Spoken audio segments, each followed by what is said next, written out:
दूसरा प्रश्न, भगवान, मनुष्य इतना दुखी और उदास क्यों हो गया है? आज ही हो गया है ऐसा नहीं। आदमी सदा से दुखी और उदास है। हां, आज दुख और उदास,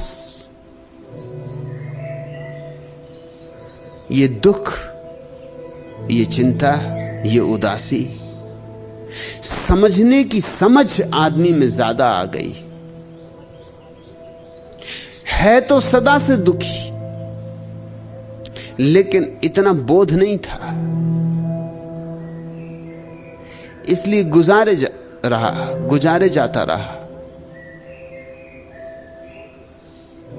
आदमी सदा से दुखी था, लेकिन उसने अपने दुख को छिपाने की बड़ी सुविधाएं खोज ली थी। पिछले जन्मों के पापों का फल भोग रहा हूं तो दुख झेलना आसान हो जाता कि परमात्मा ने भाग्य में जो लिख दिया है वह होकर रहेगा। तो नियति है, अपने किए क्या होगा। इसलिए जो है ठीक है, जैसा है ठीक है। फिर 4 दिन की जिंदगी है, गुजार लो।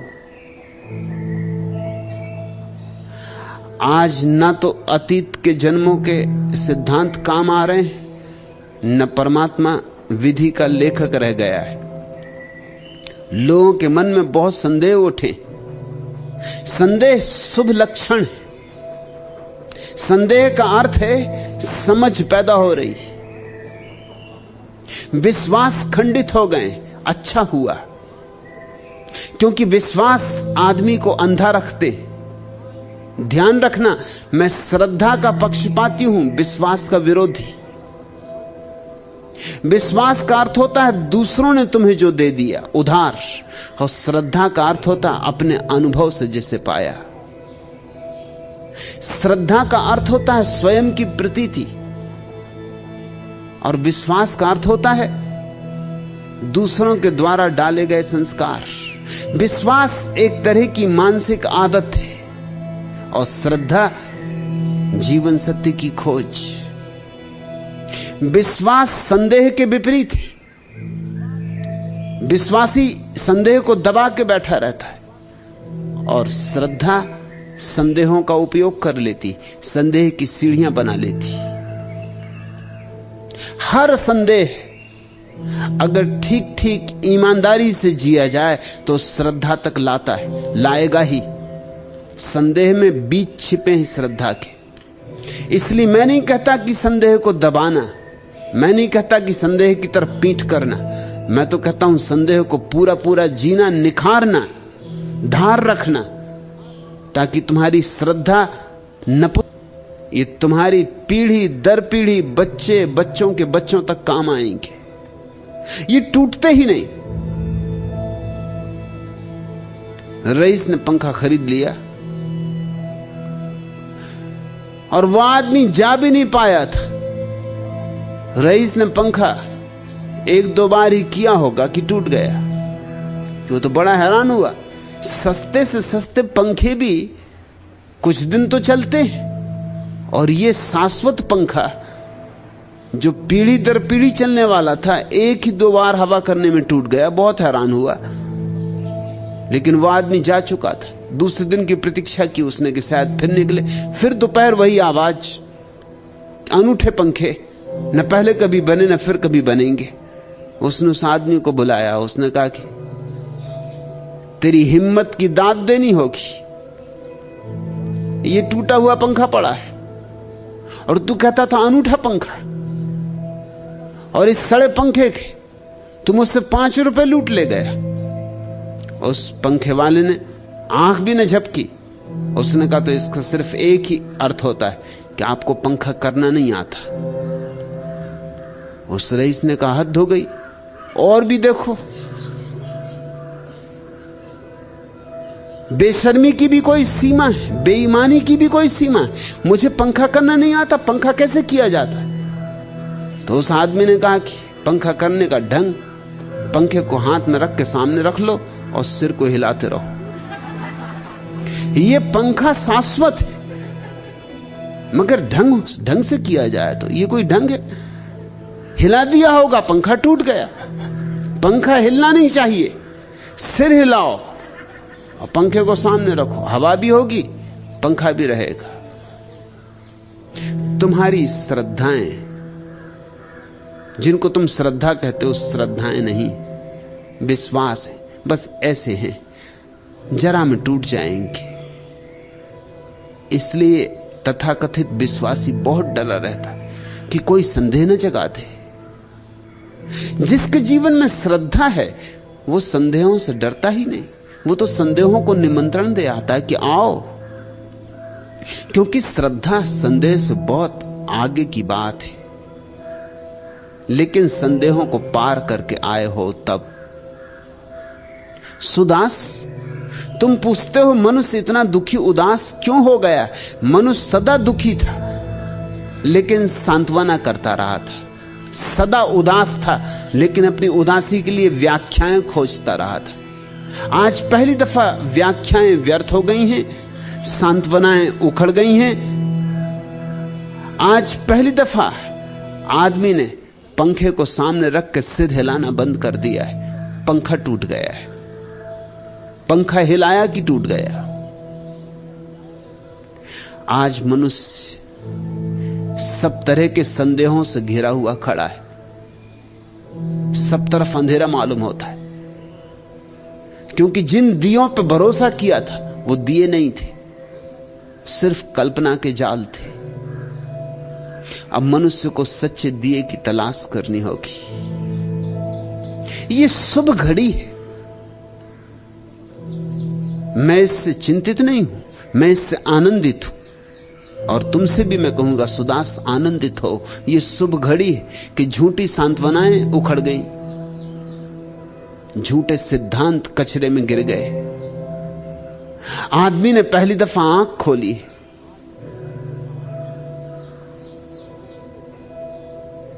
आदमी ने पहली दफा जीवन को देखने की चेष्टा शुरू की है।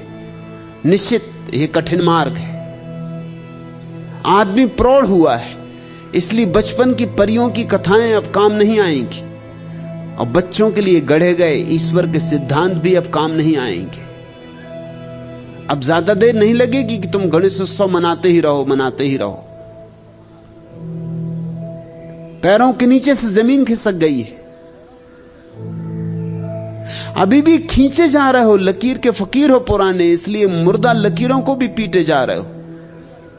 सांप वहां है ही नहीं और तुम अब भी लकड़ी पीटे जा रहे हो। पुरानी आदत हो गई। लेकिन तुम्हारे पुराने सिद्धांत, धारणाएं सब निस्तेज हो गए, उन्होंने आभा खो दी,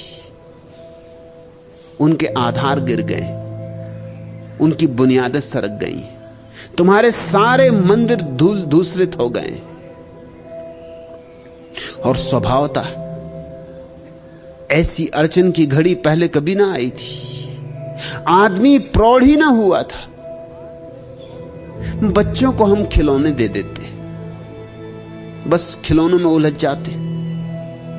लेकिन जब बच्चे बड़े हो जाएंगे तो फिर तुम खिलौनों में ना उलझा सकोगे। ऐसा ही आदमी प्रौढ़ हो गया है। अब तुम स्वर्ग नरक की कथाएं, किसको धोखा दे पाओगे उन कथाओं से? और तुम्हारे अजीब अजीब ईश्वर के सिद्धांत कि ईश्वर आकाश में बैठा है, कि 3 चेहरे वाला है, कि ऐसा है कि वैसा है। अब तुम किसको समझा पाओगे कि क्षीर सागर में लेटा है, नाभि में से कमल उगा है? अब तुम किसको समझाओगे? किस क्षीर सागर की बात कर रहे हो? कहां है क्षीर सागर तुम्हारा? कहां है तुम्हारे कैलाश? आदमी ने सब छान डाला। यूरी गागरिन ने जब अंतरिक्ष की यात्रा की पहली बार और लौटा वापस जमीन पर, तो रूस मुझसे जो पहली बात पूछी गई वो ये कि अंतरिक्ष में ईश्वर मिला? यूरी गागरिन ने कहा, मैंने बहुत तलाशा अंतरिक्ष, मैं इसी खोज में था कि और कुछ मिले या न मिले, कम से कम ईश्वर मिल जाए, मगर कोई ईश्वर है ही नहीं, तो मिलता कैसे। रूस में उन्होंने एक बड़ा म्यूजियम बनाया है जिसमें अंतरिक्ष से लाई गई सारी चीजों को रखा गया है। चांद से लाए गए पत्थर, जमीन के टुकड़े, वो सब उसमें संभाल के रखे गए, सारे चित्र। उस म्यूजियम के दरवाजे पर लिखा है एक वचन कि हमने अंतरिक्ष में जाकर देख लिया, वहां कोई ईश्वर नहीं।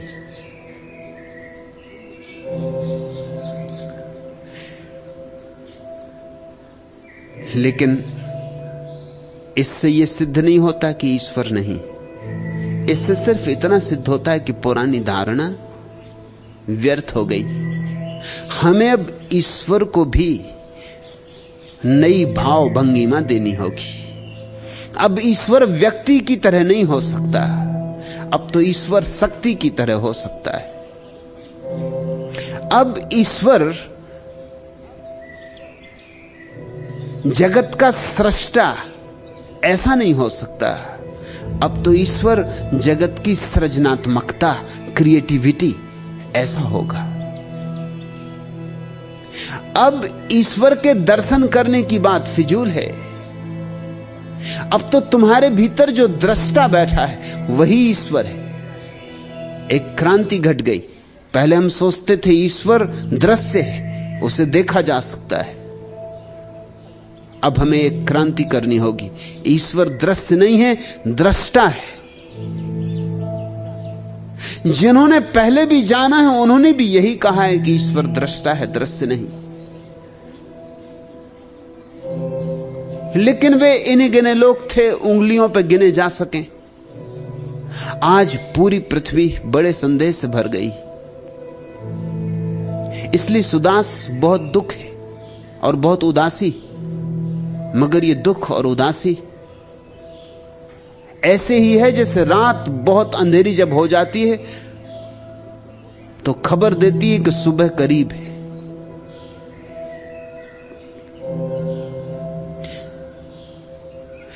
चूंकि पुरानी धारणाएं गिर गईं, पुराने सिद्धांत गिर गए, पुराने शास्त्र अर्थहीन हो गए, पुराने संबंध, पुराना समाज, पुराने समाज की व्यवस्था सब अस्त व्यस्त हो गई, सब डमाडोल हो गई।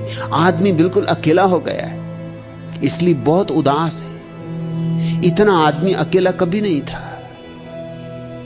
समाज का अंग था। हर आदमी किसी समाज, किसी गांव, किसी भीड़ का अंग था। आज भीड़ में भी हो तो भी अकेले हो। ऐसा अकेलापन उदास करता है। लेकिन अगर इस अकेलेपन का ठीक ठीक उपयोग कर लो तो यही अकेलापन समाधि बनेगा, ध्यान बनेगा, और यही अकेलापन आनंद का स्रोत हो जाएगा। इसी अकेलेपन से गंगा बहेगी आनंद की। कहां गए घर से घर लगे हुए बतियाते द्वार? कहां गए हवा और पानी से लहराते प्यार? दीवारों की स्थिति, द्वारों के दिशाबोध, एक सिरे से गायब पनपे अंतर्विरोध। मातमी लिबासों में लिपटे जन उत्सव त्योहार। खाटे पकड़े ड्योढ़ी बूढ़े नौबत खाने। मस्जिद से मुंह फेरे खड़े हुए बुतखाने। तटवासी अनुभव स्थितियों को धकियाते ज्वार। रीत गई असमें ही नेह छोह की भाषा। फिर भी हम बांधे हैं आसमान से आशा। चुक गए जन्म से कंधे देने तक के व्यवहार। एक पुराना जगत हमने बनाया था, वो सब का सब विदा हो गया है। आदमी एक महाशून्य में खड़ा है। न पुराने संबंधों में कुछ अर्थ रह गया है, न पुरानी औपचारिकता में प्राण रह गए, न पुराने शिष्टाचार में कोई आत्मा बची, और नया हम जन्म नहीं दे पा रहे। पुराना मर गया है, उसकी लाश सड़ रही है और नए की कहीं कोई संभावना नहीं दिखाई पड़ती। मैं उस नए को ही पुकार दे रहा हूं, तुम्हारे भीतर मैं उस नए को ही निर्माण करने की महत चेष्टा में लगाऊं। एक नया ही मनुष्य चाहिए, नई धारणाओं से सजा, अस्तित्व के प्रति नई उमंगों से भरा, परमात्मा की एक नई ही प्रतीति, एक नया साक्षात। मंदिरों, मस्जिदों, पंडित पुजारियों, काशी और काबा से मुक्त एक मनुष्य चाहिए जो पूरी पृथ्वी को अपना माने, पूरी मनुष्य जाति को अपना माने। और यह आज संभव है, यह इसके पहले कभी संभव भी नहीं था। लेकिन बजाय इसके कि हम इस महत संभावना की घड़ी को आनंद में रूपांतरित करें, हम सिर्फ सड़ी हुई लाश के पास बैठे दुर्गंध से भर रहे हैं।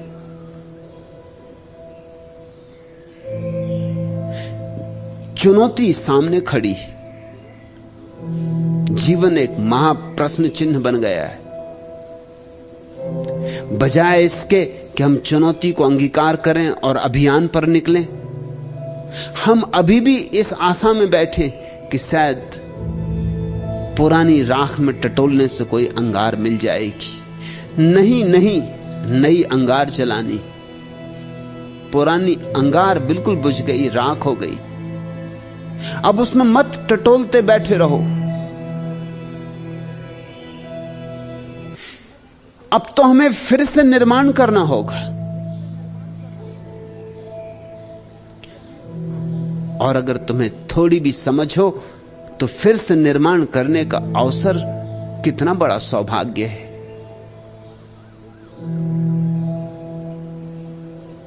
मुल्ला नसरुद्दीन कविता पाठ कर रहे थे।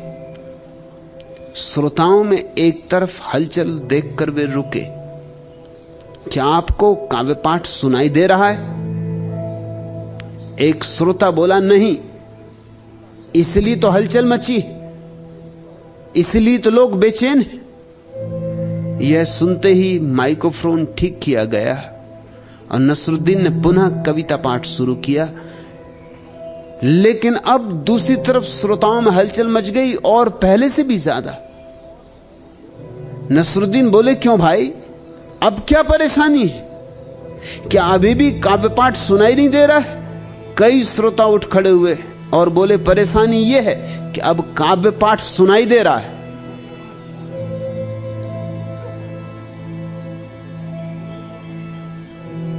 अब तक आदमी आंख बंद, एक कि पहले स्वर्ण युग था और दूसरा कि स्वर्ण युग आगे आएगा। ये दोनों नशे हैं। एक नशा धार्मिक लोगों का है, हिंदुओं का, मुसलमानों का, जैनों का, बौद्धों का, और एक नशा अधार्मिक लोगों का है, कम्युनिस्टों का, सोशलिस्टों का, फैसिस्टों का। स्वर्ण युग आगे, एक का स्वर्ण युग पीछे, एक का स्वर्ण युग आगे। दोनों ही बुलावे के रास्ते, इसलिए दोनों को मैं अफीम कहता हूं। मार्क्स ने कहा है धर्म अफीम के नशे, ठीक कहा है। लेकिन मार्क्स ने जो कुछ भी निर्मित किया वो अफीम का नया नशा है। फर्क इतना ही है कि पुरानी अफीम अतीत में भरोसा रखती थी, नई अफीम भविष्य में भरोसा रखती। जबकि अस्तित्व का केवल एक ही रूप होता है, वर्तमान। अस्तित्व तो अभी है। मैं तुमसे कहता हूं सतयुग अभी है, स्वर्णयुग अभी है, न तो पीछे था और न आगे होगा। तुम मेरी अगर बात न मान सको तो जरा अपने पुराणों में उठा के देखो, तुम किस सतयुग की बातें कर रहे हो।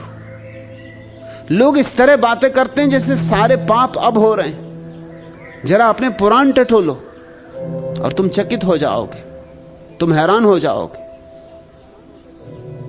तुम जिन स्वर्ग के देवताओं को बड़ा पवित्र मान रहे हो, जरा अपने पुराणों में खोजो। वे स्वर्ग के देवता जमीन पर उतरकर व्यभिचार कर जाते, और साधारण स्त्रियों के साथ ही नहीं, ऋषियों की पत्नियों को भी नहीं छोड़ते। यह स्वर्ण युग था जब देवता भी इतने भ्रष्ट थे। यह स्वर्ण युग था जब तपस्वियों को भ्रष्ट करने का आयोजन ही देवताओं का एकमात्र काम था कि भेजो एकदम उर्वशी। कोई बेचारा ध्यान कर रहा है, तुम्हारा क्या बिगाड़ रहा है? कोई आंख बंद किए शांत बैठा अपनी माला जप रहा है, भेजो उर्वशी, भ्रष्ट करो उसे। यह स्वर्ण युग था जहां देवता भी इतने गए बीते थे। तुम जरा अपना पुराना इतिहास जो पुराणों में छिपा पड़ा वो उठा कर देखो। कोई पढ़ता नहीं पुराण, शायद इसलिए लोग नहीं पढ़ते कि पढ़ेंगे तो बड़ी ग्लानि होगी। ब्रह्मा से लेकर इंद्र तक तुम्हारे सारे देवता अत्यंत भ्रष्ट हैं।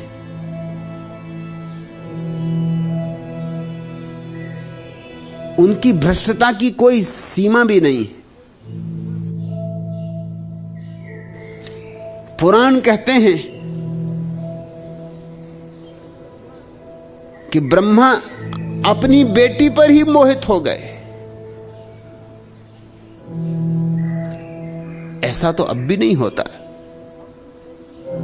अपनी बेटी के ही पीछे चल पड़े।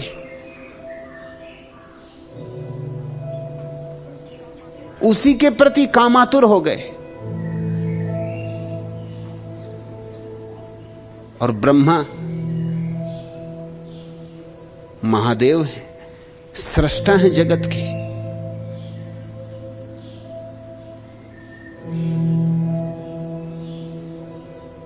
वेदों में सोमरस की बड़ी चर्चा है। वैज्ञानिक कहते हैं कि सोमरस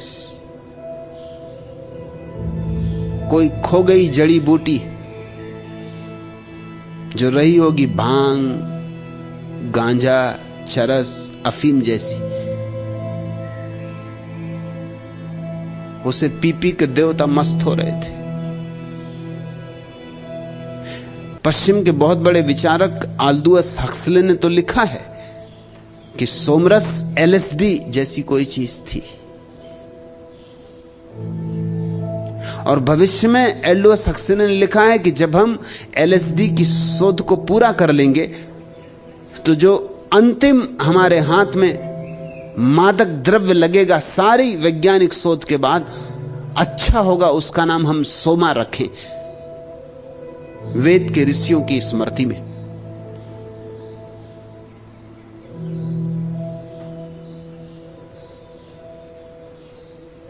यज्ञ हो रहे थे तुम्हारे स्वर्ण युग में,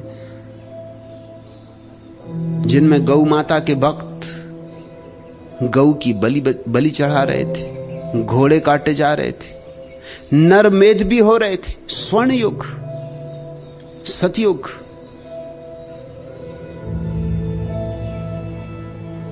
लोगों को यह भ्रांति है कि अब लोग खराब हो गए।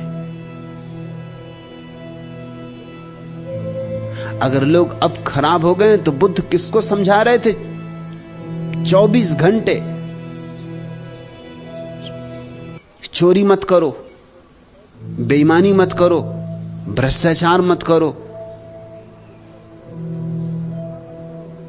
हिंसा मत करो, हत्या मत करो? किसको समझा रहे थे? पुराने से पुराने शास्त्र भी इन्हीं शिक्षाओं से भरे। ये शिक्षाएं बताती हैं कि लोग चोर थे, नहीं तो किसको समझा रहे हो कि चोरी मत करो? जहां कोई चोर ही ना हो वहां बुद्ध और महावीर और कृष्ण और पतंजलि लोगों को समझाते फिरें कि चोरी मत करो, तो इनका दिमाग खराब है, ये पागल है। जहां कोई चोरी करता ही नहीं वहां क्या समझा रहे हो कि चोरी मत करो? कोई तो खड़े हो कहता कि महाराज क्यों व्यर्थ मेहनत कर रहे हो, चोरी यहां कोई करता ही नहीं। झूठी हैं वे कहानियां जो कहती हैं कि घरों में ताले नहीं डाले जाते थे। हां, एक कारण हो सकता है ताले न डालने का कि घर में कुछ हो ही ना, लेकिन चोरी तो होती थी नहीं, तो बुद्ध क्यों कहते हैं कि चोरी मत करो? और महावीर ने अचोरी को महाव्रत क्यों कहा है 5 महाव्रतों में? और हिंसा तो डट के हो रही थी कि महावीर को अहिंसा का पाठ देना पड़ा। बेईमानी सघन थी।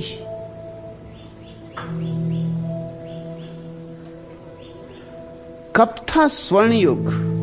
कब था आदमी सुखी? कभी नहीं था।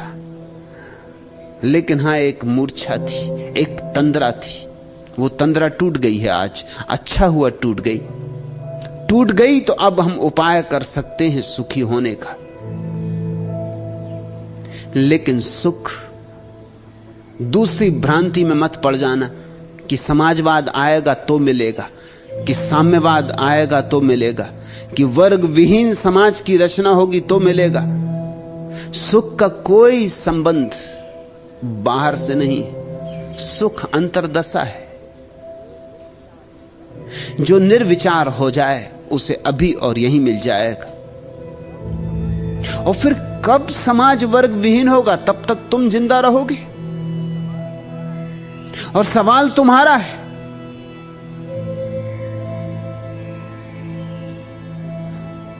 रूस में क्रांति हुए 60 साल हो गए, अभी तक भी कोई सुख की झलक दिखाई नहीं पड़ती। सुख तो बहुत दूर। रूस अभी भी इतना भयभीत रहता है, बाहर से कोई देश में अंदर ना आए, रूसी देश के बाहर न जाएं, क्योंकि ओलंपिक वगैरह में रूसी देश के बाहर जाते हैं तो फिर लौटने नहीं चाहते। क्या हो जाता है उनको? रूस के बाहर आके उनको पता चलता है कि दुनिया कहां से कहां पहुंच गई। रूस में एक तरह की समानता आई है, गरीबी बांट दी गई। बांटने को अमीरी तो थी भी नहीं। जैसे भारत में अगर समाजवाद आए तो क्या करोगे? बांटोगे क्या खाक? गरीबी बांट लोगे। हां, सब समान रूप से गरीब हो सकते, एक आध बिरला, एक आध टाटा, एक आध सिंघानिया, इनको करोगे क्या? बांट लोगे। बांटने से किसके हाथ क्या पड़ने वाला है? वही रूस में हुआ। गरीबी की दृष्टि से सब लोग समान हो गए, लेकिन आदमी ऐसा मूढ़ है कि गरीबी की समानता को सुख समझ सकता है। हां, बाहर का उसे पता नहीं चलना चाहिए। आदमी को बड़ा कष्ट होता है दूसरे को सुख में देख के, अपने को दुख में देख के इतना कष्ट नहीं होता। आदमी को बड़ा सुख मिलता है दूसरे को कष्ट में देख के। अगर सभी बराबर कष्ट में हैं तो लोग बिल्कुल निश्चिंत रहते हैं। लोग कहते हैं अब क्या करना, क्या झंझट। लेकिन अगर एक आदमी सुखी हो जाए तो बाकी सारे लोग बहुत दुखी हो जाते, उसके सुख के कारण दुखी हो जाते। रूस से बाहर जो लोग आते हैं और बाहर की दुनिया देखते हैं, वो बड़े चकित होते हैं। उनको बिल्कुल धोखे में रखा जा रहा है। उन्हें बाहर की दुनिया के संबंध में गलत खबरें दी जा रही, गलत पाठ पढ़ाए जा रहे हैं। 60 साल में सुख तो बिल्कुल नहीं हुआ है, सिर्फ लोगों की आजादी खो गई, सब तरह की आजादी खो गई। मैंने सुना है कुत्तों की एक प्रदर्शनी हुई पेरिस में, उसमें सारी दुनिया के कुत्ते इकट्ठे हुए। रूसी कुत्ते भी आए, बड़े मजबूत कुत्ते, रूसी कुत्ते, बड़े पहलवान छाप।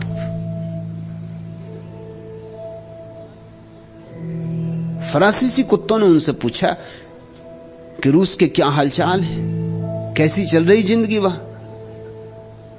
तो उन्होंने बड़ी शान बगारी कि जब से समाजवाद आया, जब से साम्यवाद आया, सुख ही सुख है। खाने को सुंदर सुंदर भोजन, रहने को सुंदर सुंदर मकान, घूमने फिरने को बगीचे, क्या नहीं है। उनकी बातें सुन के फरासीसी कुत्तों के मन में बड़ी ईर्ष्या जगी, बड़ी लार टपकी उनकी जीभों से। जब जाने का दिन आया तो रूसी कुत्तों ने फरासीसी कुत्तों से कहा कि हमें कहीं छिपा दो, हम जाना नहीं चाहते। पूछा, अरे जहां इतना सुख है कि हम सोच रहे थे कि कोई मौका मिल जाए तो हम भी वहीं आ जाएं, तुम जाना क्यों नहीं चाहते? उन्होंने कहा, तुम सच्ची बात पूछते हो तो ये कि और सब तो ठीक है, लेकिन भौंकने की आजादी बिल्कुल नहीं है।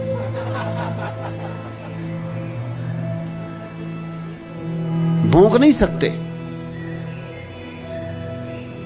और कुत्तों को भौंकने की आजादी ना हो तो कुत्तों की आत्मा ही मर गई समझो। कुत्तों की आत्मा ही क्या है उनके भौंकने में? अभिव्यक्ति की आजादी नहीं है।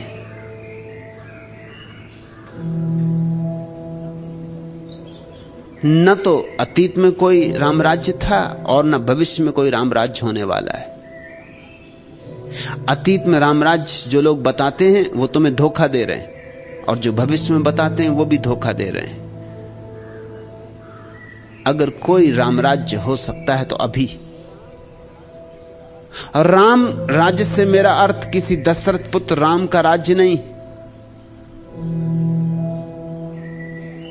वो तो कोई बहुत सुंदर दिन ना रहे होंगे, कोई अच्छे दिन ना रहे होंगे। राम के पिता दशरथ ने बुढ़ापे में शादी कर ली थी, उसकी वजह से सब उपद्रव हुआ।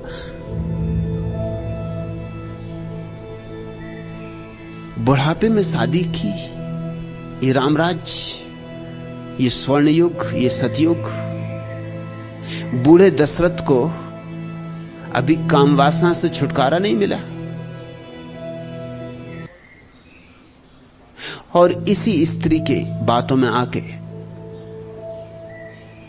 अपने बेटे को 14 साल के लिए जंगल का आदेश दे दिया कि निकल जाओ घर से। इस बूढ़े में कोई बल रहा होगा, कोई आत्मबल रहा होगा।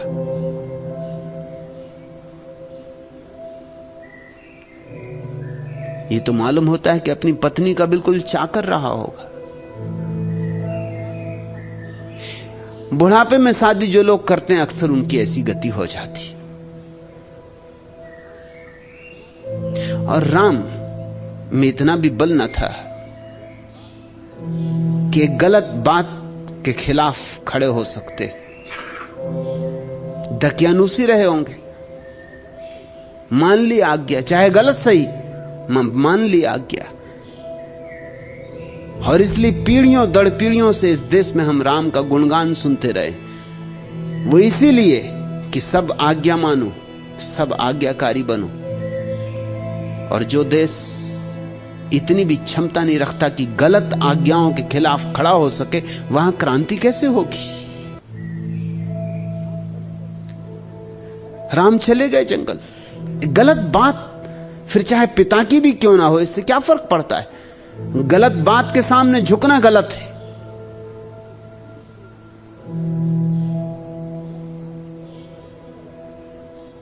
फिर राम को राज्य का बड़ा मोह रहा होगा।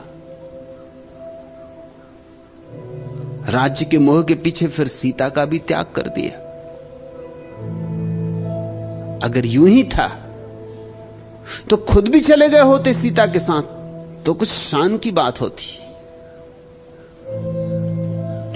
और राम का राज्य तो राम राज्य कहा ही नहीं जा सकता, क्योंकि कहानी है कि शूद्र के कानों में शीशा भरवा दिया था, गर्म करवा के, पिघला के, क्योंकि उसने वेद वचन सुनने की जुर्रत की थी। ये रामराज्य जहां एक शूद्र वेद वचन ना सुन सके।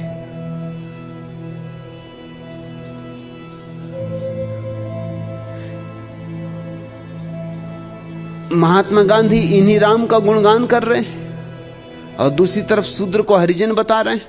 और इन्हीं हरि ने एक शूद्र के कानों में शीशा पिघलवा के भरवा दिया, उसके प्राण ही ले लिए होंगे, उसको बहरा कर दिया, क्योंकि उसने वेद वचन सुन लिए थे। ना तो अतीत में कोई रामराज्य था और न भविष्य में कोई होगा। फिर मैं किस रामराज्य की बात करता हूं? एक राम तुम्हारे भीतर सोया है। दशरथ के बेटे राम की नहीं। एक राम तुम्हारे भीतर सोया है, एक ईश्वर तुम्हारे भीतर विराजमान है, उसको जगाओ। उसकी जागृति में राम राज्य, वह जग जाए तो सब दुख मिट जाता है, सब पीड़ा मिट जाती, सब मृत्यु, सब भय समाप्त हो जाते। तुम्हारे भीतर सोया हुआ राम जग जाए तो बस अमृत से तुम्हारा संबंध हो गया। सुदास, आज जरूर आदमी दुखी है, लेकिन आदमी सदा से दुखी रहा है। आज उसे पता चल रहा है, आज होश में। क्लोरोफार्म उतर गया। क्लोरोफार्म देते ना किसी मरीज को, थोड़ी देर बाद क्लोरोफार्म उतर जाता है। जब क्लोरोफार्म उतर जाता तब उसे पीड़ा का पता चलता है। ऑपरेशन हो गया, अब उसे दर्द मालूम होता है। एक क्लोरोफार्म सारी मनुष्य जाति पिए बैठी रही अतीत में। धर्म का एक नशा था जो घोंट घोंट के पिलाया गया था, वो उतर गया, वो उखड़ गया। विज्ञान के विकास ने क्लोरोफार्म की पुरानी पद्धति तोड़ दी। आदमी होश में आ गया। होश में आया तो दुख का पता चल रहा है, पीड़ा का पता चल रहा है, संताप का पता चल रहा है, चिंता का पता चल रहा है। मगर यह अच्छा है, क्योंकि पता चल रहा है तो हम मिटाने का कुछ उपाय कर सकेंगे। उपाय एक है कि तुम्हारे भीतर स्थिरता आए, मौन समाए। उपाय एक है कि तुम्हारे भीतर चित्त शून्य दशा पैदा हो, मन से मुक्ति हो, निर्विचार सघन हो। पतंजलि जिसको कहते निर्विकल्प समाधि, वही रामराज्य। और तुम्हारे भीतर अगर दिया जल जाए निर्विचार समाधि का, तो जो बुझे दिए हैं वे भी तुम्हारे पास आके जल सकते हैं। ये सारी दुनिया एक दीपावली मना सकती है।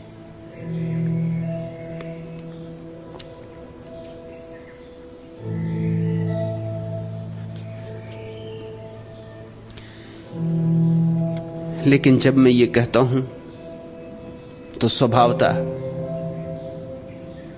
मैं तुम्हें कोई सांत्वना नहीं दे पाता। तुम्हें अगर कह देता कि पीछे सब ठीक था तो तुम पीछे के सपनों में खो जाते, या तुमसे कह देता आगे सब ठीक हो जाएगा तो तुम आगे की कल्पनाओं में खो जाते। लेकिन जब मैं कहता हूं अभी कुछ करना है तो बड़ी मुश्किल होती है, क्योंकि मनुष्य बड़ा आलसी है, बड़ा तामसी है। कुछ करना है अभी, मन सदा टालने का होता है। कल पे टाल दो, बीते कल पे टालो, आने वाले कल पे टालो, आज मत छेड़ो उपद्रव, क्योंकि आज अगर करना है तो करना होगा। इसलिए सुदास, मेरी बात ठीक लगे तो भी तुम उससे बचना चाहोगे। मैंने सुना है एक महात्मा के पास एक नया नया शिष्य आया। शिष्य बहुत आलसी। गुरु ने उसकी आदत सुधारनी चाहिए। एक रात दोनों सोने जा रहे थे, खाट पर लेट गए थे। शिष्य को उठाने के लिए गुरु ने कहा कि शायद वर्षा आ रही है, गाय को अंदर ले आओ। शिष्य लेटे लेटे ही बोला, गुरुजी, अभी एक बिल्ली निकली थी, मैंने उसमें हाथ फेर कर देखा था, बाहर वर्षा नहीं हो रही क्योंकि बिल्ली सूखी थी। गुरु ने उसे उठाने के लिए फिर कहा, देख तो जरा घड़ी में कितने बजे। शिष्य बोला, गुरुजी, अभी हम सोने वाले हैं, समय जानकर क्या करेंगे। गुरु ने उसे फिर उठाने के लिए कहा, दिया फालतू जल रहा है, उसको बुझा दो। शिष्य बोला, गुरुजी, 2 काम मैंने किए, अब ये काम आप करिए।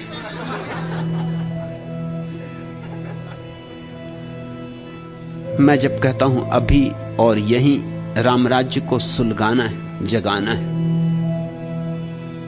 तुम सुन लेते हो, समझ भी लेते हो, लेकिन बचना चाहते हो, टालना चाहते हो। तुम कहते हो थोड़ी देर तो और सो लेने दो, कल करेंगे, फिर करेंगे, अभी और दूसरे काम करने हैं, लेकिन सब काम व्यर्थ है। करने योग्य बात, सर्वाधिक महत्वपूर्ण बात, सबसे प्रथम बात एक है, स्वयं को जान लो, क्योंकि उसी जानने में स्वर्ग है, उसी जानने में निर्वाण है, उसी जानने में राम है, उसी जानने में सब जानना छिपा है, सब होने का रहस्य, सारा आनंद, सारा उत्सव छिपा है।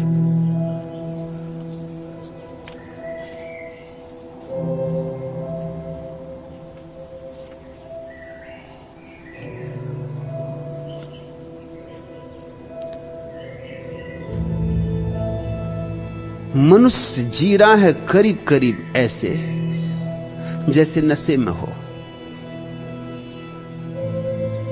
नशा टूटता भी है तो हम नए नशे खोज लेते, एक नशा टूटता है तो हम दूसरा नशा खोज लेते। लोग मंदिरों में, मस्जिदों में जा रहे थे क्योंकि वहां जाके भूल जाते थे जीवन का दुख, जीवन की पीड़ाएं। अब मंदिर मस्जिद कोई नहीं जाता तो सिनेमा घर के सामने कतार लगी, वहां जाके 3 घंटे के लिए नशे में डूब जाते। शराब पी रहे हैं, पहले मालाएं फेर रहे थे, भजन कर रहे थे, कीर्तन कर रहे थे, अब ताश खेल रहे हैं, शतरंज बिछाए बैठे, मगर हर हाल समय को काट रहे हैं, समय का उपयोग नहीं कर रहे हैं, समय को रूपांतरित नहीं कर रहे हैं। नींद मनुष्य की अवस्था है।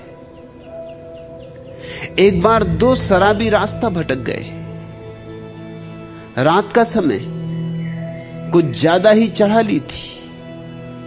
चलते चलते एक शराबी अनायास किसी पत्थर से टकराया। पत्थर से टकराने पर वो अपने साथी से बोला, अरे लगता है यार किसी कब्रिस्तान में आ गए, क्योंकि मैं अभी अभी किसी पत्थर से टकराया हूं। लगता है किसी की कब्र का पत्थर है, जरा माचिस की तीली जलाकर देखना तो कब्र किसकी है। दूसरे ने जेब से माचिस निकाली और तीली जलाई।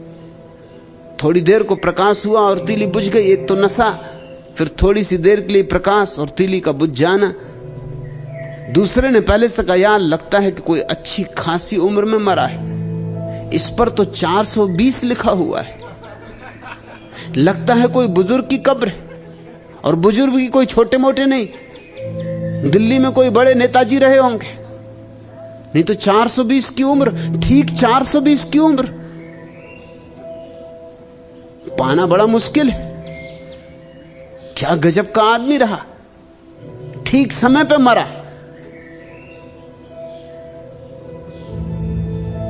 जरा फिर से माचिस जला,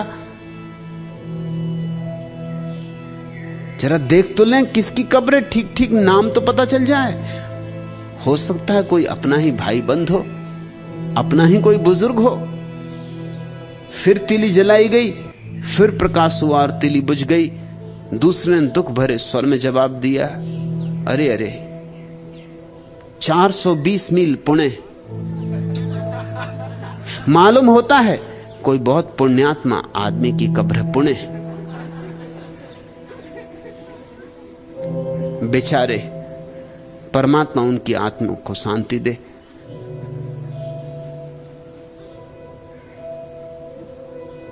तुम चल तो रहे हो, काम भी कर रहे हो, मगर होश में हो? होश का अर्थ समझते हो?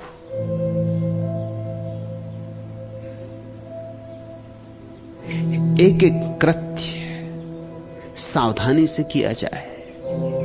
चलो तो जानते हुए। महावीर ने कहा चले तो विवेक से, उठे तो विवेक से। बुद्ध ने कहा है स्मृति क्षण भर को ना खोए। श्वास भीतर जाए तो स्मरण रहे कि श्वास भीतर गई, और श्वास बाहर जाए तो स्मरण रहे कि श्वास बाहर गई। श्वास श्वास का भी बोध बना रहे, तो तुम्हारे भीतर इतनी बोध की अग्नि जलेगी कि तुम तो प्रज्वलित हो ही उठोगे, तुम तो आभा मंडल से भरी जाओगे। तुम्हें देख के दूसरों के भीतर भी अभीप्सा पैदा होगी कि ऐसा आनंद हमें कैसे मिले। और आज जितनी शुभ घड़ी है इतनी कभी ना थी, क्योंकि सामूहिक नींद टूट गई है। अब सिर्फ व्यक्तिगत नींद तोड़ने का सवाल है। पहले तो व्यक्तिगत नींद तो थी ही, सामूहिक नींद भी थी। अब कम से कम सामूहिक नींद का बोझ हट गया है। अब तो सिर्फ व्यक्तिगत नींद है। तुम जरा करवट ले सको, जरा झकझोर सको अपने को, तो उठाने में देर न लगेगी। इधर मैं अनेक लोगों पर ध्यान के प्रयोग करके तुमसे कहता हूं, यह कोई सैद्धांतिक बात नहीं कह रहा हूं। अनेक लोगों पर ध्यान के प्रयोग करके तुमसे यह कह रहा हूं कि समय बहुत अनुकूल है। सच में हर 2500 वर्ष में समय अनुकूल होता है। जैसे एक साल में पृथ्वी का एक चक्कर पूरा होता है सूरज का, ऐसे 2500 साल में हमारा सूर्य किसी एक महासूर्य का एक चक्कर पूरा करता है। और हर 2500 साल के बाद संक्रमण की घड़ी आती, संक्रांति की घड़ी आती। 2500 साल पहले बुद्ध हुए, महावीर हुए, लाओत्सु, कन्फ्यूशियस, च्वांगत्सु, ली-त्सु, जरथुस्त्र, सोक्रेटिस, सारी दुनिया ने बुद्ध पुरुष देखे 2500 साल पहले। और उसके भी 2500 साल पहले कृष्ण, मोसेस, ऐसे बुद्ध पुरुष देखे। फिर 2500 साल बीत गए, अब फिर संक्रांति की घड़ी करीब है। और संक्रांति की घड़ी का अर्थ होता है जब सामूहिक नशा टूट जाता है। सिर्फ व्यक्तिगत नशे के तोड़ने की जरूरत रहती है। उसे तोड़ना बहुत कठिन नहीं है, आसान है। इससे ज्यादा आसान कभी भी ना होगा।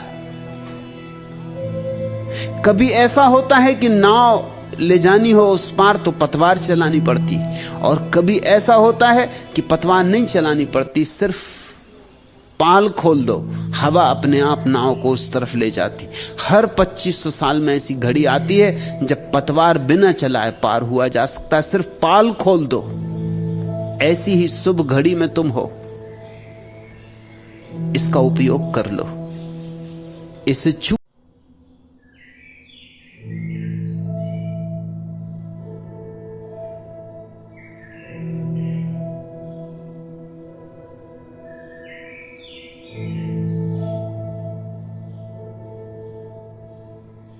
तो नमस्कार, स्वागत है आपका एक और नई वीडियो के एक और नए डीपर डाइव सेक्शन में।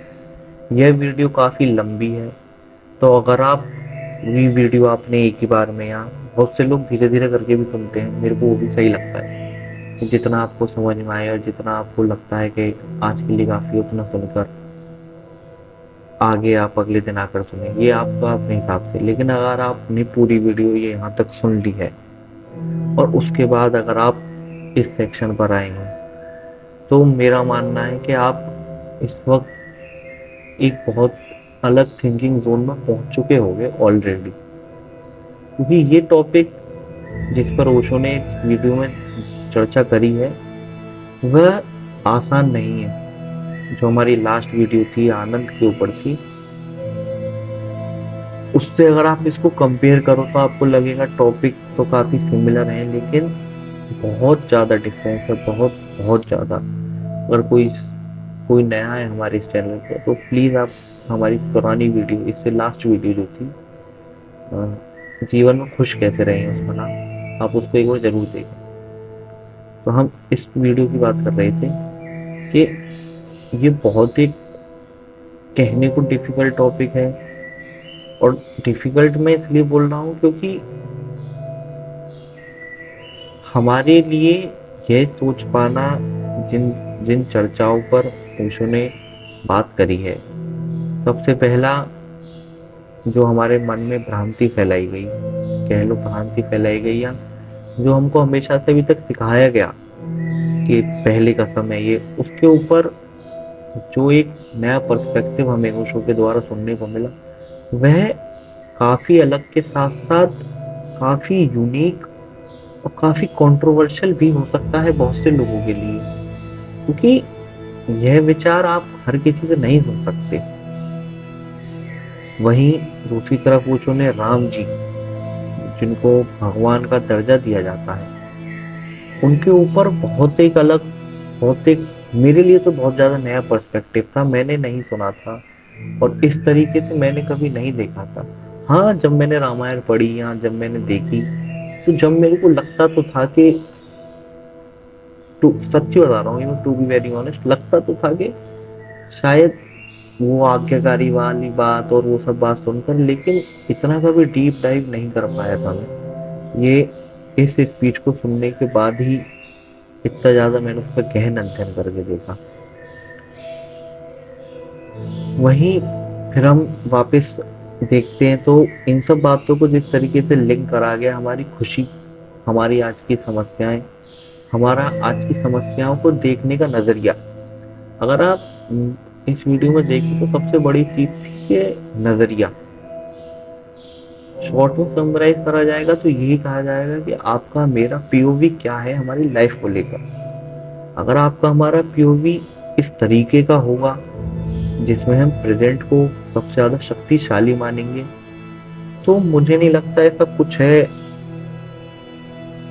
अगर जो चीज प्रैक्टिकल है कि बहुत फैमिली में दिक्कत है या कुछ बहुत ही प्रैक्टिकल हेल्थ इशू है तो बात अलग है, लेकिन साइकोलॉजिकल तौर पे हम बहुत सारे दुखों से मुक्त हो जाते हैं। तो हम अपने इस डीप डाइव सेक्शन में इन्हीं बातों के बारे में गहन से चर्चा करेंगे। अगर आपने हमारी वीडियो देखी है तो हम उम्मीद करते हैं आपको ये वीडियो बहुत अच्छी लगी होगी। बहुत ज़्यादा एफर्ट्स, बहुत ज़्यादा मेहनत लगती है। ज़्यादा नहीं बोलूँगा, बस आपसे इतना बोलूँगा, अगर आपको मेरी मेहनत ये पसंद आती है और आप चाहते हैं कि हम इसी तरीके से आगे भी काम करते रहें, तो प्लीज़ चैनल को एक छोटा सा लाइक, आपके लिए बस एक वो छोटा सा बटन है, लेकिन हम जो एक तरीके से कलाकार लोगों के लिए वो तालियां होती हैं, तो हमारे लिए वो तालियां लाइक का बटन समझ लो आप।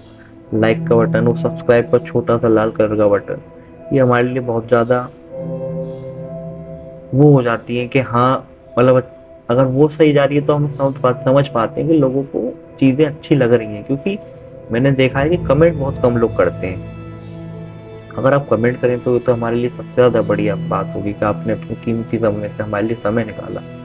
लेकिन अगर आप कमेंट नहीं करना चाहते हैं, कुछ भी है, तो प्लीज़ एक छोटा सा लाइक जरूर करते, क्योंकि हमें लाइक से बहुत ज़्यादा पता चलती है कि चैनल का कंटेंट किस तरीके से आपको पता चल रही है और किस तरीके से आप आगे हमारा कंटेंट देखना चाहते हैं। तो चलिए हम अपने इस सेक्शन में आगे बढ़ते हैं। तो चलिए शुरुआत करते हैं हम मेरे पीओवी से।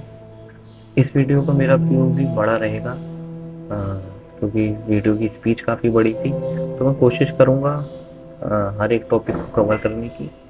तो टॉपिक वाइज टॉपिक कोशिश करेंगे, हम इसको कवर करेंगे, लेकिन उसके बाद भी अगर मेरे लिए कुछ रह जाता है तो उसको आप प्लीज़ हमारे कमेंट सेक्शन में ज़रूर बता सकते हैं।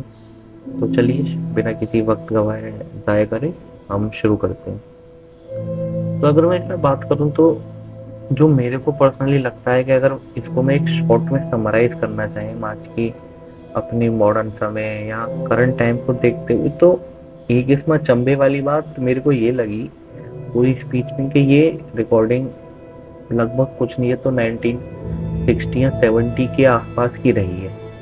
उस वक्त में ओशो का इतना सोचना, इस बात को इतना तरीके से बोलना कि आज हम 2025 में भी अगर हम इस वीडियो को सुने तो ऐसा लगता ही नहीं कि ये आज से ऑलमोस्ट ऑलमोस्ट 100 साल पुरानी बात हो गई है। 100 साल नहीं, मतलब 50-75 साल पुरानी बात हो गई है। तो पहली बात तो इसके लिए तो मैं उनको धन्यवाद ही बोलना चाहूंगा कि उन्होंने इतना ज़्यादा ज्ञान हमें दिया, और धन्यवाद ही बोल सकता हूँ मैं उनको इस चीज़ के ऊपर और शब्द बचते नहीं हैं। तो मेरे को जो इसमें समझ में आया या जो मेरे को लगता है कि इसमें मेन टॉपिक ये रहा कि हम किस तरीके से चीजों को देखते हैं। हमारे दुखी होना, हमारे सुखी होना, हमारा कुछ भी होना, इन दी एंड ये हमारे पर्सपेक्टिव के ऊपर ही घूम फिर के सारी बातें आ जाती हैं। क्योंकि आप अगर देखो तो कोई आदमी 5 करोड़ के बंगलों में रहकर भी बहुत सारी बातों से दुखी है। उसको इस बात का दुख है कि 5 करोड़ के को 50 करोड़ का कैसे करूं, इसको और कैसे करूं, घर पे टाइम नहीं दे पा रहा। और ये सारी चीजें बहुत क्लीशे हैं और बहुत ही कॉमन है, आप सबने सुनी। लेकिन वहीं अगर हम देखते हैं तो एक मीडियोकर आदमी जो घर में 50-60 हजार रुपए की नौकरी कर रहा है लेकिन वो भी खुश है। तो ये इन दी एंड बात पर्सपेक्टिव के ऊपर आई, आप किस तरीके से अपने आसपास की चीजों को देख रहे हैं और किस तरीके से उनको आप कन्वे कर रहे हैं। दूसरी चीज जो मेरे को इसमें लगती है, हमारा जो दुख का कारण उन्होंने बोला, अगर हम उसको बहुत डीपली देखें, और ओशो ने भी बहुत बार इस वीडियो में बोला कि सही है। क्योंकि हमारी आंखों पे हम दुखी होते थे पहले, या कहते हैं कि जैसे पहले के लोग दुखी होते थे तो वो कि जी नसीब में लिखा है। और हमारे माँ बाप भी आपने देखे होंगे सबके कि कुछ भी बुरा होता है कि जी नसीब में है भाई, ये तो सबका नसीब का मिलता है, नसीब से ज्यादा नहीं, नसीब का ये नहीं वो नहीं। मैं इस बात को पूरी तरह से डिसएग्री नहीं करूंगा कि नसीब कुछ नहीं होता या destiny is nothing. Destiny is there, लेकिन अगर हम हर चीज को ही, अपने हर दुख को, हर चीज को इस बात से कहकर मुक्त होते रहे कि जी लिखा होगा चलो कोई नहीं, तो ये गलत है। अगर हम अपनी हर गलती की क्रेडिबिलिटी भगवान को देते जाएंगे तो हम फिर इसमें इम्प्रूवमेंट कहाँ करेंगे? ये बात हमारे लिए सोचने वाली है। और यही एक सबसे पहला और सबसे बड़ा प्रश्न इस वीडियो में ओशो ने उठाया कि कहने को तो ये एक तरीके से सोचा जाए तो बुरा है कि हम आज ज्यादा दुखी हैं, लेकिन अगर हम उस दुख की वजह देखें तो वो तो कहीं ना कहीं पॉजिटिव ही दिखती है। क्योंकि अंधकार में जीने से बेहतर है हम उजाले में जिए। रोशनी कुछ तो पल के लिए तो आंखों को चुभती है जब एक साथ अंधकार से बाहर निकलते हैं, लेकिन सबको पता है कि अंधेरे में जिया गया जीवन से लाखों गुना, करोड़ों गुना जीवन हमारा उजाले में जिया गया अच्छा है। वहीं अगर हम देखते हैं तो ये बात भी काफी सही साबित होती है हमारे ऊपर भी, हमारी पेरेंट्स की जनरेशन पर भी, कि हम हमारे पुराने समय को बहुत याद करते हैं। इस पे कहीं ना कहीं आपने सुना होगा, नहीं सुना होगा तो, कि छाया मत छूना, मन होगा दुख दूना। इसका मतलब यही है कि यहाँ छाया से कभी बीता हुआ समय की बात कर रहे हैं कि हम जितना भी हमारे बीते हुए समय को याद करते हैं ना, हमारा मन आज की करंट सिचुएशन में और ज्यादा दुख उसका दोगुना हो जाता है। अब आप सोचोगे कि यार पुराना समय तो अच्छा था तो क्यों नहीं याद करूं। अरे अगर पुराना समय अच्छा था और तुम आज के टाइम बैठकर उसे याद कर रहे हो तो जरूर कुछ ना कुछ तो ऐसा चल रहा है कि शायद जो अच्छा नहीं है। तो तुम ये सोचकर फिर उसे याद करोगे कि यार इससे तो पहले ही थे, अब तो फालतू का लाइफ में ये वो। तो आपने याद तो कर अच्छे के लिए, लेकिन हुआ क्या? दुख। और अगर दूसरा केस, पुराने समय को इसलिए याद करा कि पहले दुखी थे और अब खुश हो, जैसे कहते हैं ना कि खुशी में हम पुराने समय को याद करते हैं, तो फिर वहां दुख कि यार पहले ऐसे था, अब देखो भगवान की कृपा से ये तो हो गया, लेकिन पहले हमने ऐसे ऐसे गंदे गंदे दिन बिताए थे, हम इन्हें खाने को नहीं था, ये नहीं था, वो नहीं था। वो आपके स्ट्रगल के दिन थे, ये नहीं कह रहा मैं उनको याद मत करो, मैं तो कुछ कह ही नहीं रहा कि ये मत करो वो मत करो। मेरा तो बस एक पीओवी है कि जब हम इस तरीके से उनको करते हैं, उस तरीके से अपने दिनों को याद करते हैं, तो वहां दुख, वहां इस बात का दुख कि पहले तो वो इतना नहीं था, दुख तो मन में आया। तो यही बात ओशो ने बहुत अलग अलग तरीके से, अलग अलग एग्जाम्पल से हम समझाने की कोशिश करी कि ना तो सतयुग पहले था, ना सतयुग आगे आएगा। जो युग तुम्हारे पास अभी है वही है जो है घुमा फिरा के। अगर हम अपने से ज्यादा बेहतर कल को मानेंगे, जो हमारा बीता हुआ कल है, तो हम चाहकर भी आज को, अपने आज को उससे ज्यादा बेहतर बना ही नहीं सकते। क्योंकि अगर हमने मान ही लिया है कि कल, बीता हुआ कल हमारा बहुत ज्यादा अच्छा था, तो हम फिर अपने आज पर काम कैसे करेंगे? ये बात सोचने वाली है कि हम इतनी आसानी से चीजों को कंपेयर करके अपने पुराने वाले समय को इतना ज्यादा अच्छा कर देते हैं कि हम अपने आज के समय की अहमियत ही भूल जाते हैं। कुछ टाइम पहले कोविड आया था, 2020, सबको याद है। जब 2020 था, आप याद करके देखो, लिटरली बहुत ही बुरी हालत थी। हर जगह खबर मिलती थी, हर जगह नेगेटिव खबर, हर जगह सारी चीजें नेगेटिव ही नेगेटिव, बहुत ही नेगेटिव माहौल हो गया। उस वक्त हम सोचते थे कि पहले का समय कितना अच्छा था। 2018-19 के समय को हम याद करते थे कि वो तो हम ये कर सकते थे, वो कर सकते थे। लेकिन आपने कभी एक बार नोटिस करी है कि, मेरे को तो लगता है कि अब हम आज के टाइम में जब उस वाले समय को याद करते, नो डाउट बहुत ही बुरा समय था, लेकिन उस टाइम की एक्टिविटी जो हमने जब करी, पूरे पूरे दिन घर में रहना, क्लासेस ऑनलाइन, काम ऑफिस का सब ऑनलाइन, हम आज उसको मिस करते हैं।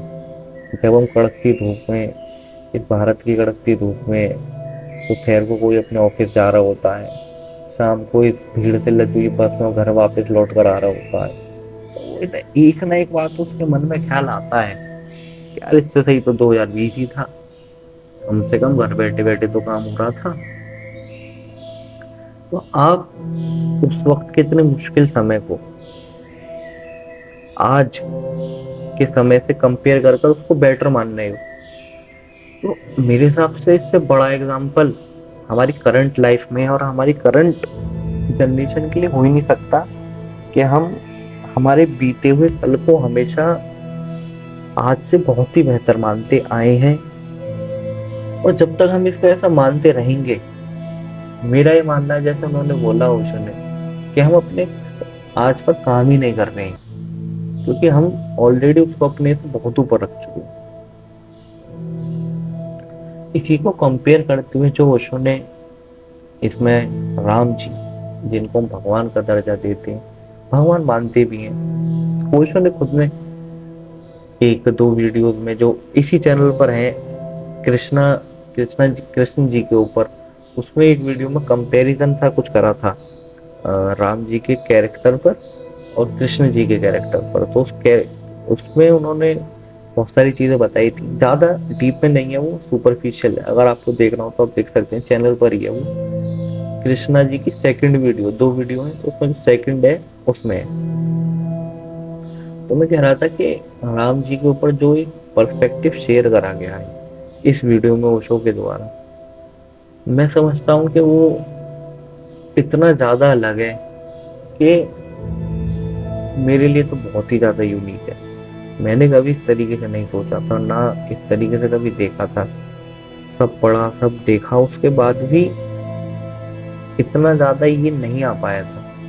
कहीं ना कहीं सोचता तो था कि शायद इतना भी नहीं होना चाहिए, वो आज्ञाकारी वाली बात, वो आज्ञाकारी वाली बात मुझे बहुत हिट हुई, पर्सनली मुझे बहुत ज्यादा हिट हुई। क्योंकि आज के टाइम में आप देखो तो हमारे पेरेंट्स की या हमारे एल्डर्स की हमसे सबसे बड़ी दिक्कत यही है कि उनके हिसाब से हम बात नहीं मानते, हम चीजों को वैसे नहीं लेकर चलते जैसे उनके हिसाब से चलनी चाहिए। इसके ऊपर आचार्य प्रशांत, उन्होंने एक बार एक वीडियो में बोला था अपनी में कि हमारी सबसे बड़ी गलत खामी, जो हमारे बड़े बुजुर्ग मानते हैं कि हम बात नहीं मानते, ये दरअसल में खामी नहीं है, यही तो हमारी अच्छाई है। और यही एक ऐसी चीज है जो हमको आगे बढ़ने के लिए मोटिवेट कर रही है।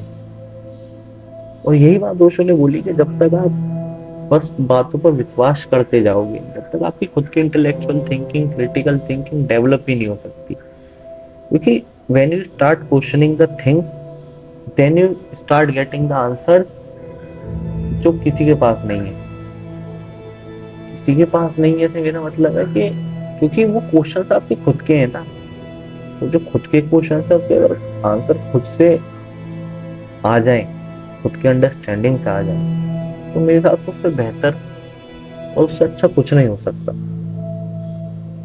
तो जो मेरी जो समझ में आया वो यही समझ में आया कि हम जितना ज्यादा अपनी चीजों को कंपैरिजन करेंगे, जितना ज्यादा हम अपनी चीजों को टालेंगे, हम अपने आप से ही अपनी प्रोग्रेस को दूर करेंगे। यही बात ओशो ने समझाई और बहुत प्रैक्टिकल, बहुत ही ज्यादा प्रैक्टिकल लगी। और हमेशा से यही मेरा मानना है कि ओशो की फिलोसॉफी केवल किताबी फिलोसॉफी नहीं रही, वो बहुत एक प्रैक्टिकल फिलोसॉफी रही है। इसी के चलते बहुत सारी बातों में बहुत ज्यादा यूनिक और बहुत ज्यादा डिफर और कंट्रोवर्शियल भी हो जाती है। क्योंकि जब आप प्रैक्टिकल बात करते हो ना, रियलिटी की बात करते हो, तो वो हर कोई नहीं सुनना चाहता, क्योंकि हर कोई रियलिटी में जीना ही नहीं चाहता। हर कोई अपनी एक फैंटेसी वर्ल्ड में जीना चाहता है जहाँ सारी चीजें उसके हिसाब से हो। लेकिन जो रियलिटी है और जो रियलिटी की टर्म्स हैं, उनको हर कोई ना पहले सुनना चाहता था, ना आज सुनना चाहता है। इसलिए इस तरीके की स्पीचेस जो ओशो ने दी, वो आज तक ना इतनी ज्यादा पॉपुलर हो पाई, और मुझे नहीं पता आगे क्या होगा, आगे क्या नहीं होगा। लेकिन मुश्किल है, क्योंकि लेकिन अगर आप देखो तो जो ओशो ने बात बोली 125 साल वाली, उसके हिसाब से तो बहुत ज्यादा पॉपुलर होनी चाहिए। ये इससे ज्यादा प्रैक्टिकल फिलोसॉफी आपको नहीं मिलेगी जहां आप खुद को दुख, हमने इस वीडियो में देखे तो बहुत ही प्रैक्टिकल तरीके से जाना कि हम अपने आप को दुखी क्यों महसूस करते हैं। एक, हम कंपैरिजन करते हैं हमेशा अपने पास्ट से, हमारे खुद के फ्यूचर से जो खुद को नहीं पता उससे कंपैरिजन करते हैं। जब अच्छा होगा, ये होगा तो होगा। कंपैरिजन हम खाली अपने पास्ट और खुद के पास से दूसरे से करते हैं। दूसरा दुखी है तो हम सुखी, वो वाला कंपैरिजन हो गया। हर चीज को एक परफेक्शन से देखना चाहते हैं, और उस परफेक्शन को पाने के लिए चीजों को डिले करते हैं कि ये सब हो जाए फिर ये शुरू करो। अरे वो सब जब होगा जब ये हल्का हल्का शुरू होगा। डिले करना, अगर हम चीजों को डिले ना करेंगे, जो बी पॉइंट है मेरे हिसाब से, कि अगर हम चीजों को डिले करना छोड़ दें, हम चीजों को टालना छोड़ दें, तो आधी से ज्यादा दुख जो हमारी करियर लाइफ में कह लो आ रहे हैं वो खत्म हो जाएंगे। और जहां आपका करियर सॉर्टेड हुआ, और बहुत ही प्रैक्टिकल चीज है, अगर आप फाइनेंशियली स्टेबल हो, तो जितनी आधी से ज्यादा दुख आज के टाइम में अगर आपके पास है, और या जो फाइनेंशियली स्टेबल अब हैं, वो प्लीज कमेंट सेक्शन में प्लीज प्लीज जरूर बताएं कि फाइनेंशियल स्टेबिलिटी से पहले आपकी मेंटल हेल्थ और मेंटल फिलोसॉफी जो भी थी वो कैसी थी, फाइनेंशियल स्टेबिलिटी के बाद कैसी थी, कैसी है। तो मेरे हिसाब से हम अगर इन्हीं दो चीजों को करना कम करें, धीरे धीरे कम करें, बंद एक साथ नहीं होगा, धीरे धीरे होगा। इस तरीके की थॉट प्रोवोकिंग स्पीचेस को न केवल सुने नहीं, उन्हें अप्लाई करें। अप्लाई बहुत ज्यादा आसान है। मैं खुद एक वैसे चलता फिरता एग्जाम्पल हूँ, जो हमेशा सोचता था लेकिन धीरे धीरे चीजें अप्लाई करी। केवल इस फील्ड में नहीं, मेरे पर्सनल जो मेरा करियर है उसमें बहुत ज्यादा डिफरेंस देखने को मिलता है, बहुत ज्यादा। तो मेरा ओपिनियन यही रहेगा, मेरा पीओवी यहाँ खत्म करते हैं, इसके आगे आगे सेक्शन में चलेंगे। तो मेरा पीओवी यहाँ यही खत्म करता हूँ मैं इसी बात पर के कंपैरिजन बंद करो। ना पास्ट बहुत ज्यादा अच्छा था, फ्यूचर भी कुछ नहीं पता क्या होगा। प्रेजेंट है हमारे हाथ में, उस पर काम करते हैं, मिलकर काम करते हैं, इतना ज्यादा अच्छे तरीके से काम करते हैं कि फ्यूचर जो भी हो वो प्रेजेंट पर ही डिपेंड करेगा। और इतना ज्यादा अच्छा हो जो भी हो, उस पर गर्व हो हमें। और जब अगर हम पास्ट, मेरा मतलब सॉरी, प्रेजेंट पर ही हम इतना ध्यान देंगे, तो पास्ट पर ध्यान देने का समय ही किसके पास बचेगा।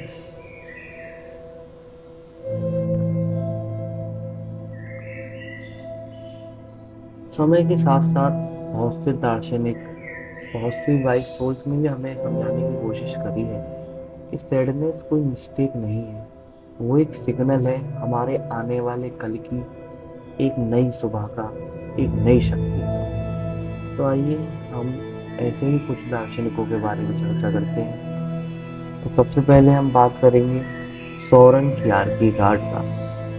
ये बोलते थे, the greater the spirit, the greater the suffering. इनका मानना था कि सैडनेस हमारे दिल को कभी कभी केवल इसलिए ही छूती है कि हम और ज्यादा ग्रो कर सकें, और ज्यादा अपने जीवन में आगे बढ़ सकें, ना कि केवल इसके लिए कि हम टूटा टूटा ब्रोकन फीलिंग महसूस कर सकें। सैडनेस इसलिए आती है क्योंकि वो हमें अवेक करने की कोशिश कर रही है, वो हमें जगाने की कोशिश कर रही है।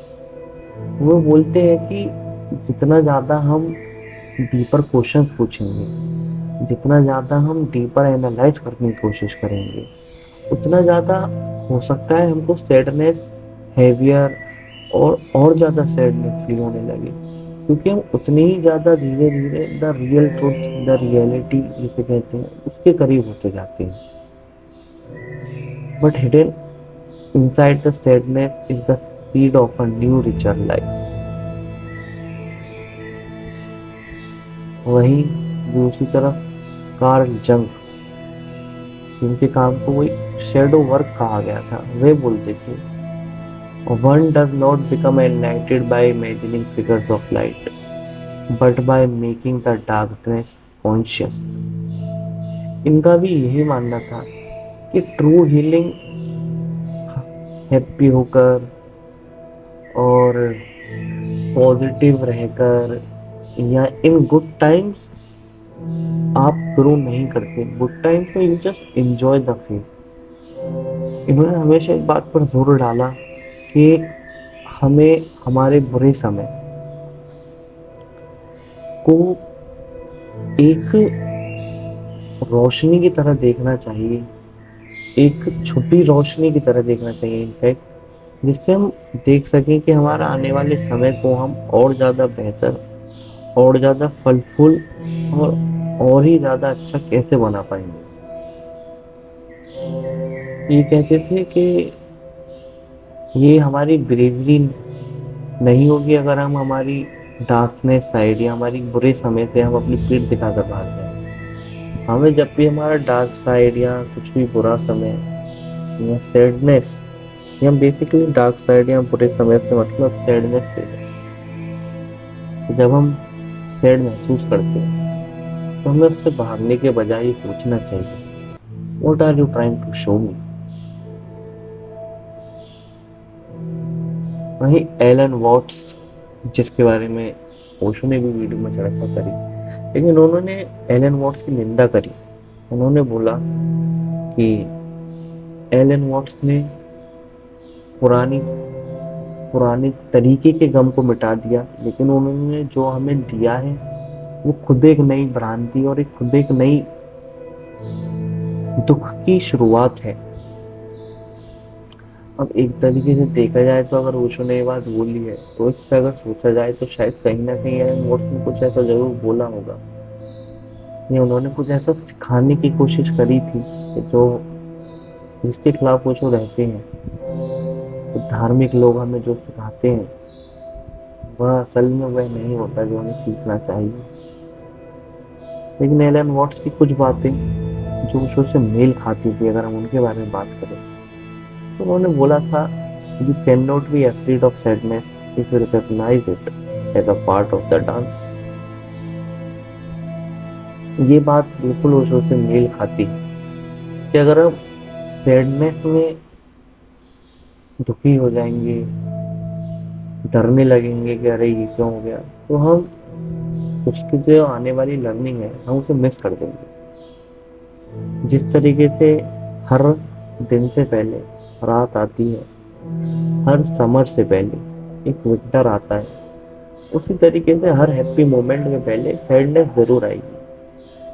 और अगर आप ध्यान से देखें तो अगर हम सैडनेस नहीं होगी हमारे जीवन में तो हम हैप्पी मोमेंट को उतना एंजॉय नहीं कर पाएंगे जितना हमें करना चाहिए।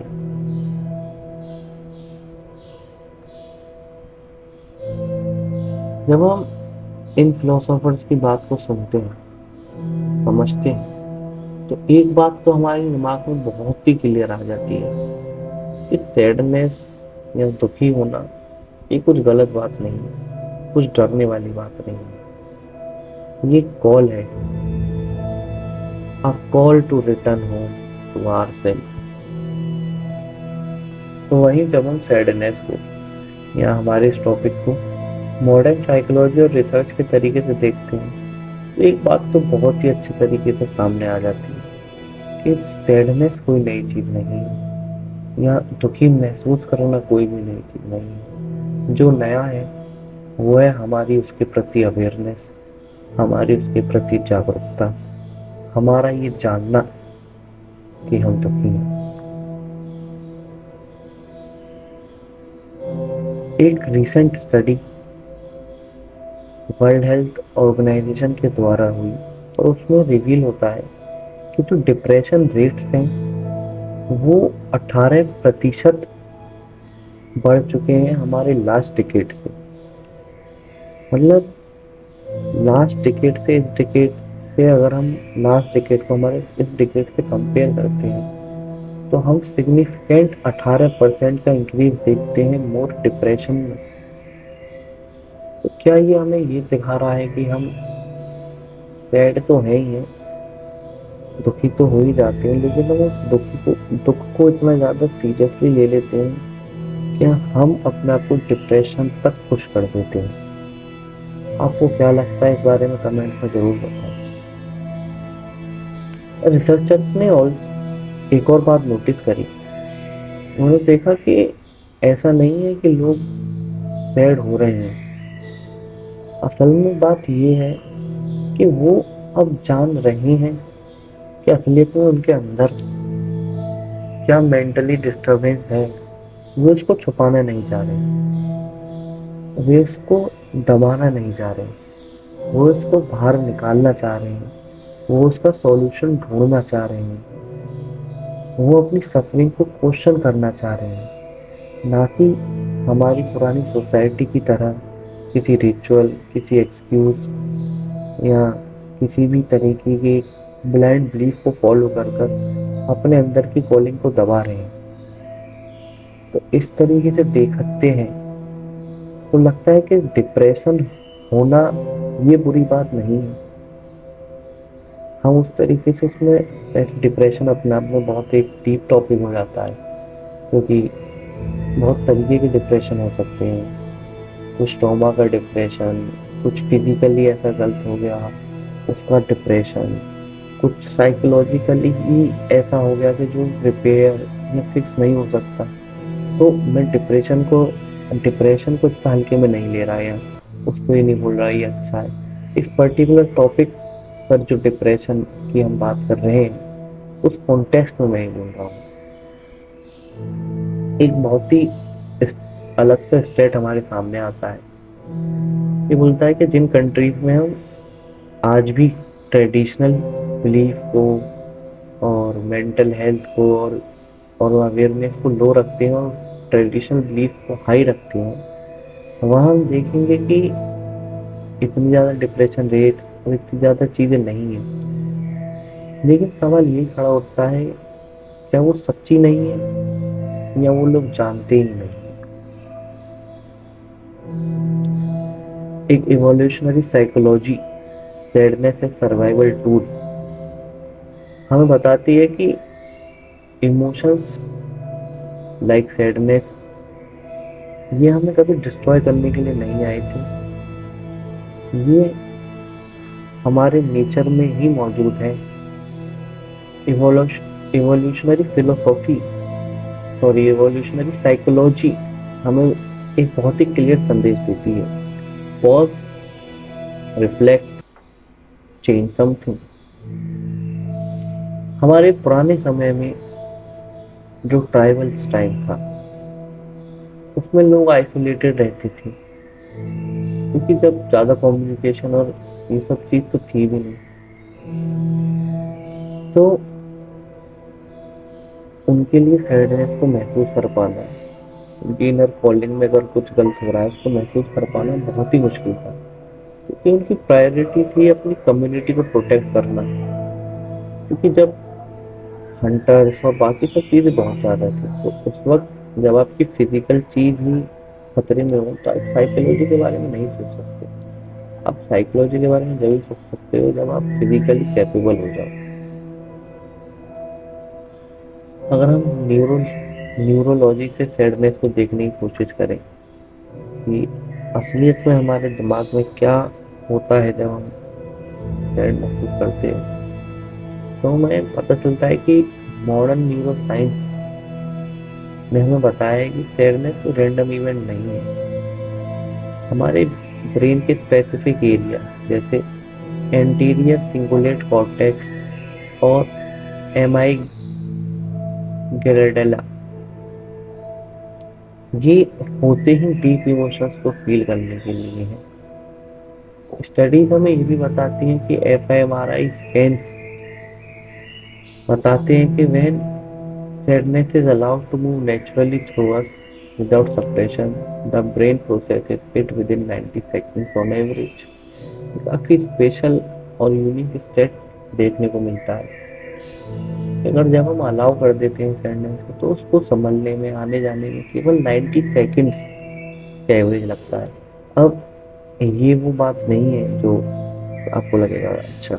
इसमें सरप्राइजिंग ये है कि अगर हम उसको रेसिस्ट करते हैं, उसको डिनाई करते हैं, जो हमारा नेचुरल फ्लो है, नेचुरल इमोशंस है, चाहे वो कोई भी सही, उससे फाइट करने की कोशिश करते हैं, तो हम एक विशियस साइकिल जिसे कहते हैं, एक ट्रैप जिसे कहते हैं, हम उसमें फंस जाते हैं। और यही कारण बनता है हमारी प्रोलॉन्ग डिप्रेशन और एंजाइटी का, कि जब हम अपने खुद के इमोशन से लड़ते हैं, बेवजह लड़ते हैं, मैं ये कहूँ, तो आपने देखा कि अगर हम नहीं लड़ेंगे तो बस 90 सेकंड्स चाहिए हमारे दिमाग को उसको प्रोसेस करने में, उसको वो करने में जो उसे चाहिए। लेकिन अगर हम नहीं करते वो, तो हम ट्रैप में फंस जाते हैं। इससे न्यूरोलॉजी हमें ये भी, एक बहुत न्यूरोलॉजी का फेमस कोट भी हमें पता चलता है कि sadness needs movement not judgement. हमें जज नहीं करना चाहिए। मॉडर्न सोसाइटी में अगर हम देखते हैं तो एक चीज और हमारे सामने निकल कर आती है, सोसाइटी का प्रेशर, खुश रहना क्यों जरूरी है। सोसाइटी बोलती है कि हमेशा खुश रहो, लेकिन क्यों, कभी ये सवाल नहीं करा अगर हम हमेशा खुश रहेंगे तो क्या, ये पहली बात तो पॉसिबल है नहीं। हम जहाँ भी देखते हैं सोशल मीडिया, मूवी, एड्स, एक ही मैसेज दिया जाता है कि खुश रहो, और जब खुश नहीं है तो खुश कैसे रहो। अरे जरूरी नहीं है खुश रहना, दुखी रहना भी नहीं जरूरी। Psychologist call this the second arrow.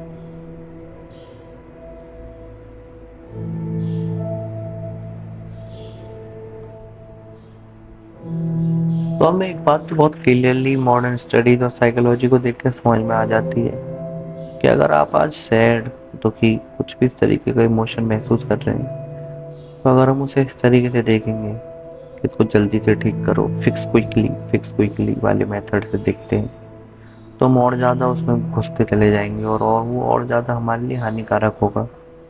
वही हमारे प्रोलॉन्ग डिप्रेशन का भी कारण बन सकता है। लेकिन अगर हम उसको एक इनविटेशन की तरह देखें, उसको एक हमारी इनर कॉलिंग की तरह देखें, तो हमें कुछ नहीं करना, बस एक जगह बैठकर सुनना है, बाकी सब अपने आप हो जाए। धीरे धीरे हम उस सैडनेस की एंड की स्टोरी पर आ जाएंगे, हम समझ जाएंगे कि ऐसा क्यों है, और हमारे आने वाले चैप्टर की तरफ बढ़ जाएंगे। और अंत में मैं बस, मेरा फाइनल मैसेज मैं यही देना चाहूंगा कि अगर हम आज के समय में दुखी महसूस करते हैं, हैवी हैवी महसूस करते हैं, तो मैं चाहता हूँ आपको, आप बस ये कोट जरूर याद रखें, you are not broken, You are not behind. You are waking up. जब pain of punishment, pain of sadness, दुखी होने का सारी दर्द, सीमाएं, ये कर्ज नहीं है। ये बात इकलौता मैसेज है इस होल वीडियो का। ये वीडियो बहुत एक बड़ी हो जाएगी मेरे सेक्शन को भी लगाकर। ये कोई कर्ज नहीं है, ये इनर कॉलिंग है हमारी डीपर इंटेलिजेंस की, जो हमें ये बताती है कि हमें बहुत हो गया अब हमारे फेक मास्क से, बहुत हो गया इन सब से। अब हमें और ऑथेंटिकली जीना पड़ेगा, हमें चीजों को और क्लियरली देखना पड़ेगा, हमें प्यार फियरलेसली करना पड़ेगा। दुनिया को एक और कोई perfect, so called perfect mask नहीं चाहिए। दुनिया को जो चाहिए नहीं चाहिए वो तो पता नहीं, पर अगर तुम दुखी या सैड महसूस कर रहे हो इन चीजों को लेकर, तो तुमको तो पर्टिकुलरली ये नहीं चाहिए। You need the real you, जिसका दिल धड़कता हो, जो हर चीज महसूस कर सकता हो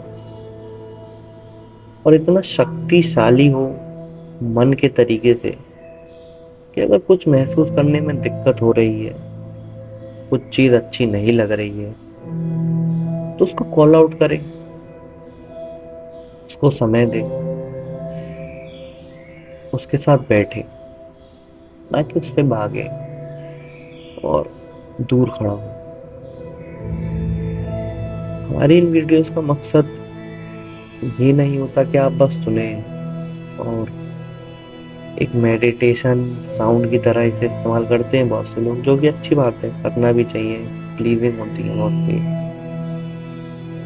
लेकिन मेरा मानना है कि बस उस तरीके से प्लीज यूज मत करा करो, इनको यूज करा करो इनर कॉलिंग के लिए। जो एक्शन नहीं ले पा रहे हो उस एक्शन को लेने के लिए, असलियत में वो करने के लिए जो करना चाहते हो।